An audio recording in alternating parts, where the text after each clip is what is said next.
So I would love to introduce someone that I'm thrilled to have here tonight, and I think you're going to love this message. Larry Janeski, 30 years ago, he was 18 years old, and he was a carpenter, and he built a house.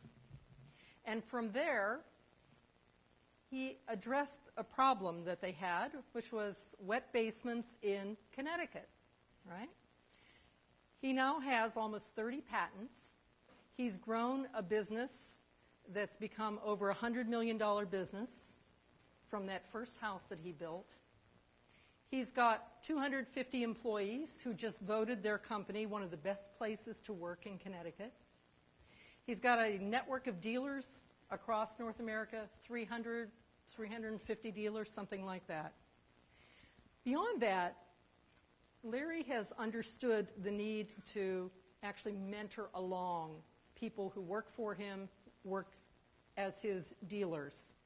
And so he's written some books. And the way I learned of Larry was he wrote a book called The Highest Calling. And The Highest Calling is a business allegory. And it's a story about a business owner whose business was failing until he got a special mentor who came along and helped him focus on what was important. And so with that, I'd like to introduce Larry Janeski to talk about how to get your highest calling. Come on up. Thank you, Larry. All right. Good evening, everybody. I'm honored to be with you here tonight, to be your speaker. You know, the life of an entrepreneur is one that can be very exciting, very rewarding, and very colorful. And it's likely to be punctuated by crushing lows and breathtaking highs. I know. I've lived this life for 30 years, and it's as far as I know, it's the best way that we can use the talents that we've been given and the time that we have here on earth to help other people and to make the world a better place. As a second grader, I went door to door selling seeds, flower seeds and garden seeds, and to make money for myself. And I learned something at that very young age that I hope all of you and all entrepreneurs out there understand by now, and that is that we don't need to wait around for other people to make something happen, right? Clap if you understand this, right? I had other entrepreneurial ventures as a kid, and I learned about self-discipline. I learned about failure and rejection, and I also experienced some of the success that I wanted so much more of. In 1982, when I graduated high school, I wanted to be a carpenter, so I got a job for $5 an hour at a remodeling company, and the owner of the company and I didn't really see eye to eye. See, his plan for me was a lot different than my plan. His plan was that I was going to clean up and be a gopher. You know what a gopher is? Go for this, go for that. And I had a much bigger vision for myself. So after about 30 days, he fired me, which of course was a very good thing. So I put an ad in the newspaper. Remember newspaper advertising? And and I said, carpentry, no job too small, call Larry. And I got calls, and I realized that if I showed up on time and sober, which for me was all the time, I had a big advantage over everyone else out there. So I got plenty of work. And one day I got this call from a guy who says, I'd like you to build a house for me. And I said, well, I can do it, but I'm 18 years old, and I hope that's not a problem. And there's this long silence on the phone. You could just hear the guy weighing his options. And he says, well, the building boom was on. All the real carpenters were busy. So he's down to me. And I met with him, and I got the job. And so me and my two employees, my 17-year-old friend and my 14-year-old brother who was on summer vacation, built this house. This is a true story. 3,000 square foot contemporary house. And I learned a lot. So, the lesson here is that you have to believe in yourself, really. That no one else is better than you are. They just know things that you don't know yet. And I always had this notion that if that guy can do it, I can do it. And that's important, and that's definitely stuck with me. Over the next 5 years, I built 23 more houses, and I learned a lot. And then in 1987, the housing market collapsed, and you couldn't build any more houses because they wouldn't sell. So I had to find something else to do, a career change. And so I learned something back then is that, there's a reason for everything, even if you don't understand it at the time that it's happening. If you don't quit, you don't give up, there's a reason that these things are happening. It's like you had to be there to be here. And then if we project that into the future, we say, well, we have to be here to be where we're going. All right? So I have a lot of faith in really what happens. So my career took a big fork when the last house I built had a wall crack that leaked, a foundation wall crack that leaked. And in my quest to, figure out how do you fix this, which is, pre-internet, so it was difficult. All of a sudden, I'm in the basement waterproofing business. I became a dealer for a company out of Illinois that had one product to fix wet basements. And all the other dealers around the country would call this manufacturer and say, well, how do I run my business? And they would say, well, Larry Janeski in Connecticut is doing all right. Why don't you call him and ask him? So I would get these calls, and I decided to put together a training program to help basement waterproofing contractors run their business. And all I wanted from the manufacturer was to give me their blessing. It was going to make them more money. It wasn't going to cost them a dime. Just give me your blessing. And I was really kind of insulted when they ignored me. And then I was surprised when they offered me their entire company for sale. Now I'm 25 years old, and I have no money, okay? But I said, I drove out to Illinois to check it out as a potential buyer. And what I realized was I didn't want to buy their company, but I realized I could do what they were doing way better than they could. And I could do what they should be doing. And so I went home and I started my own national company. And with a few products that I put together, and I started calling around the country to other basement waterproofing contractors saying, would you like to be a dealer for me? And here's a lesson, is that we have to redefine what our business is to whom. Where my competitors thought they were in the manufacturing business or distribution business, I knew I needed to be in a different business. I needed to be in the business of helping my dealers be successful. And that was a completely different thing. And I didn't know how to do it. I knew I had to do it, but I didn't know how to do it. So here's what I want you to take away. I have just a short time with you tonight, and I want to pick one thing. If there was one thing that you would remember from my talk that I could really help you with, is this. The story of your business is the story of you. If you want your business to grow, then you have to grow. If your business is stuck, it's because you're stuck. Okay?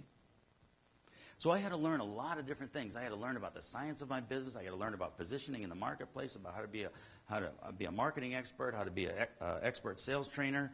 I had to learn how to be the kind of leader that people would follow. How to be the kind of leader that other people would want to work for a long period of time.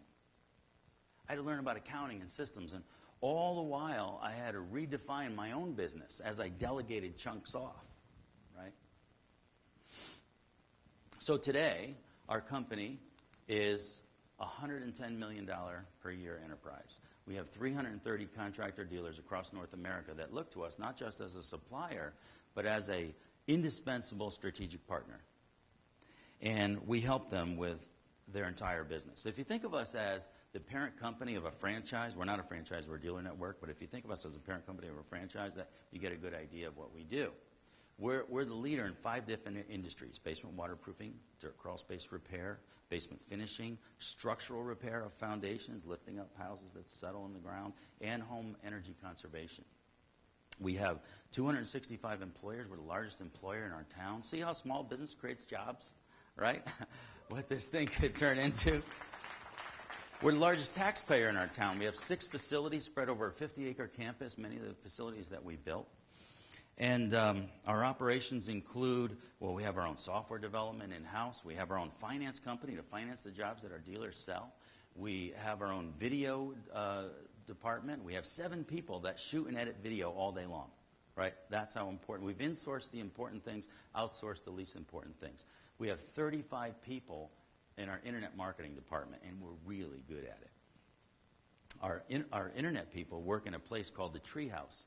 It's a space that's outfitted like a treehouse. It's the coolest, workspace in the country. And you can check it out at treehouseworkspace.com.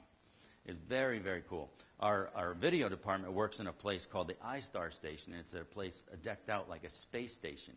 It's really cool. We have this big, giant 50s cafeteria, and it's just fantastic. Our employees voted us one of the 10 best places to work in our state several times, and it's just been fantastic. Yeah. Good jobs, right? Good jobs.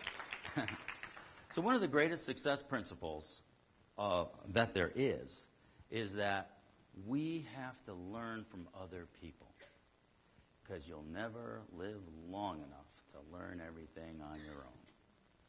You have to learn from other people. And if we do that, then we can avoid years of frustration and loss and spinning our wheels. If we learn from other people, then we can shave the amount of years that it's going to take us to do something great by quite a bit. I never went to college. And yet I consider myself one of the best educated people in any room.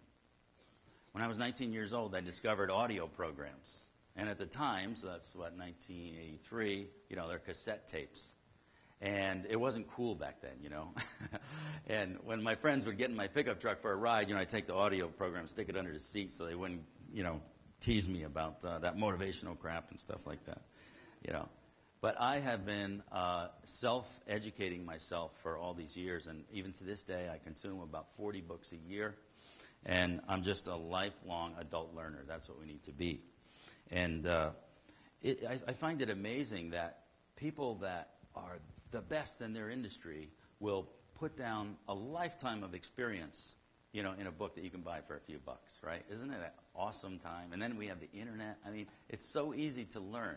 We just have to pick what we need to know and find the right people to teach us. And it's all available. It's fantastic.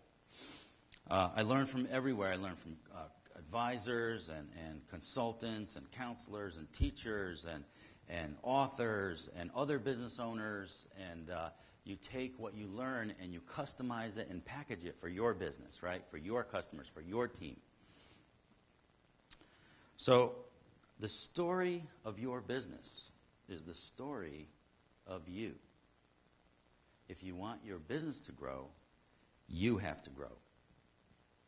In order to get results we never got, we have to become someone that we have never been. We have to learn things we've never known. We have to do things we've never done. We have to say things we've never said. We have to become the kind of person that attracts what we say we want. And it takes courage, because invariably what we're going to have to do is leave behind who we are now in favor of the person that we need to be to get the results that we say we want. And many of us spend a lot of time justifying all the decisions that we made, justifying our position. Yeah, but, why do it this way? Because, you don't understand, it's because. And we defend where we are now. And that makes it harder to change, because ego and pride get in the way. So the formula for success is always the same. Number 1, decide what you want. You've got to be crystal clear what you're going for. Number 2, find out what you need to learn and learn it. Number 3, take action. Many of us never take action. Some people take action, but they take the same action over and over again. Number 4, notice the results that you're getting from that action. Number 5, adjust your actions till you get the results that you want. And then repeat 4 and 5 over and over. Notice the results you're getting, change your actions. Notice the results you're getting now, change your actions. And lastly, of course, is persist. Never give up. You know, we hear of overnight successes, but hey, I've been doing this for 30 years, you know. And the longer I do it, the better it gets. But it's not overnight success. It's a lot of work. So there will be failures, there will be setbacks, and I can tell you that you can count on it. And, you know, we are our wealth. We are personally our wealth. And when we fail at something, we learn it so deeply that we never forget. So failure is part of success. And your failures and setbacks can be your pain or your fuel. You decide. All the factors that you need to be successful, all the important, critical factors, are inside you. Not outside. Inside you. And it's all available to access. And there's lots and lots of people who want to help you. So, how do I share? Well, a few things I can direct you to. I have a blog. It's an RSS feed called Think Daily. You can go to thinkdaily.com and sign up for it. I have one called Think Daily for Business People as well. And you can go to my website, larryjanesky.com. And I wrote a book. And as Anita had mentioned, it's called The Highest Calling. And it's a business novel. It's an emotional story that I think you'll really connect with. I've gotten incredible feedback on this book. It won Best Business Book of 2010 at Small Business Trends, but also at the Indie Book Awards and the New England Book Festival. You will not be disappointed with this book. It's available on my website at larryjanesky.com and also on Amazon. And it's also on audio. So the last line in my book is that when you create a successful business, you improve the lives of hundreds, thousands, or even millions of people. There is no higher calling. And I believe that. Good luck with your highest calling. Thank you.